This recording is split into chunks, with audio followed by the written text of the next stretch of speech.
کبھی سوچا ہے آپ نے کہ ایک صبح اٹھے اور پتا چلے کہ جس نے آپ کل تک بات کر رہے تھے وہ اب اس دنیا میں نہیں ہے؟ جی ہاں، 12 جون 2025 بھارت کے اتہاس کا ایک اور کالا دن۔ احمد آباد سے لندن جا رہی ایئر انڈیا کی فلائٹ AI-171 ٹیک آف کے چند منٹوں کے بعد ہی کریش ہو گئی اور دیکھتے ہی دیکھتے 242 میں سے لگ بھگ 200 لوگوں کی جان چلی گئی۔ کسی نے پلین میں بیٹھنے سے پہلے گھر پر اپنی ماں باپ سے کہا ہوگا جلدی لوٹوں گا ماں۔ کسی بچے نے کہا ہوگا پاپا میرے لیے کھلونے لانا۔ کسی پتنی نے پیار سے پتی کا ماتھا چوما ہوگا، پر انہیں کیا پتا تھا کہ آخری الوداع ہوگا۔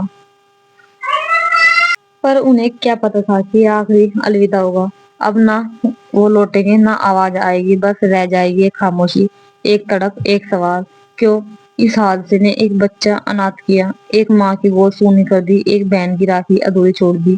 یہ صرف موت نہیں، یہ تو زندہ لوگوں کی بھی موت ہے۔ آخر اس دیش میں عام آدمی جان اتنی سستی کیوں؟ سرکاری ایجنسیاں الرٹ پر کیوں نہیں تھی؟ کیا یہ حادثہ روکا جا سکتا تھا؟ کیا ہر بار صرف معاوضہ دینا ہوتا ہے؟ جواب کیوں نہیں؟ سرکشا کیوں نہیں؟ آج صرف ایک انسان زندہ بچا، وشواس کمار رمیش، لیکن ذرا سوچیے وہ اب کیسے جیے گا؟ 243 لوگوں کی چیخیں، خون، جلتے شریر اور ٹوٹی ہڈیاں سب ان کی آنکھوں میں بسی رہے گی۔ کیا ہم سوچ سکتے ہیں کہ اس ایک زندہ بچے شخص کا من بھی زندہ ہے؟ یہ حادثہ ہمیں جھکجھور کے لیے کافی نہیں ہے، کیونکہ کیا اب بھی ہم چپ رہیں گے؟ کیا اب بھی سسٹم کو یوں ہی بے شرمی سے چلتے رہنے دیں گے؟ کیا اب بھی ہم تب تک جاگیں گے جب تک ہماری باری نہ آ جائے؟ میں پوچھنا چاہتی ہوں، کتنی جانیں اور چاہیے آپ کو؟ اب وقت ہے، اب ہم شوق نہیں سوال کریں گے، اب ہم آنسو نہیں کارروائی کریں گے، اب ہم شردھانجلی نہیں سرکشا کی گارنٹی مانگیں گے۔ صرف ایئر انڈیا ہی نہیں، ایک ایویشن ایجنسی، ہر ادھکار، ہر پائلٹ، ہر ٹیکنیکل ٹیم، سب کو ہم ذمہ داری اٹھانی ہوگی۔ آج ہم یہاں 241 آتماؤں کو شردھانجلی دینے آئے ہیں، پر ساتھ ہی ہم یہ سنکلپ لے کر جا رہے ہیں کہ ہم چپ نہیں رہیں گے۔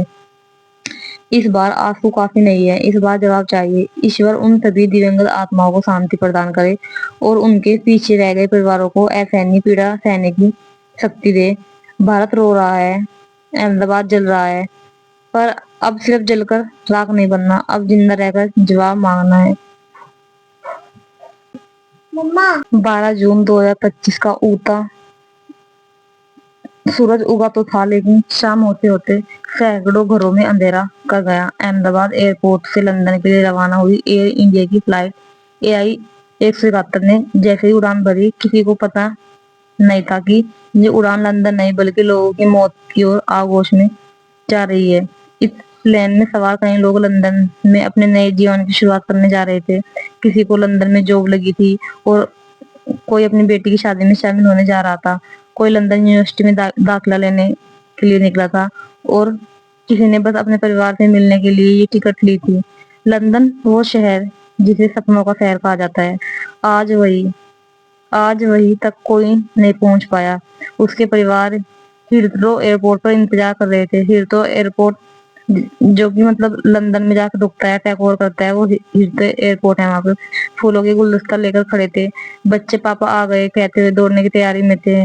مائیں ہاتھ میں آرتی کی تھالی لے کر اسکرین کی اور دیکھ رہی تھی، پر کیا پتا تھا کہ جو اڑان وہاں پہنچنے تھی اس کا اب نیوز چینلوں کی بریکنگ نیوز بن جائے گا۔ لندن نے بھی اپنے بیٹے کھوئے ہیں، بھارت نے بھی اپنے پریوار۔ یہ صرف ایک دیش کی تراژدی نہیں ہے، یہ 2-3 دیشوں کی تراژدی ہے۔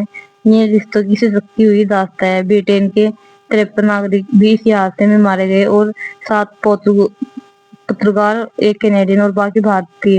یہ ایک ویشوک مانوتا کی ہار ہے، نہ کہ صرف تکنیکی کی وفلتا۔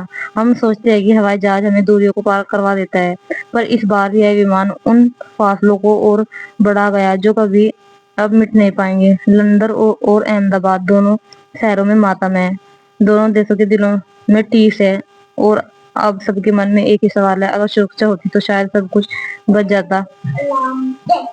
آئیے ایک وعدہ کریں، ہم ان معصوموں کی موت کو صرف آنکڑوں میں گننے دیں گے۔ ہم سرکار، ایجنسیوں اور ایئر لائنز سے جواب مانگیں گے۔ ہم تب تک چپ نہیں بیٹھیں گے جب تک ایسی گھٹنائیں روکنے کے لیے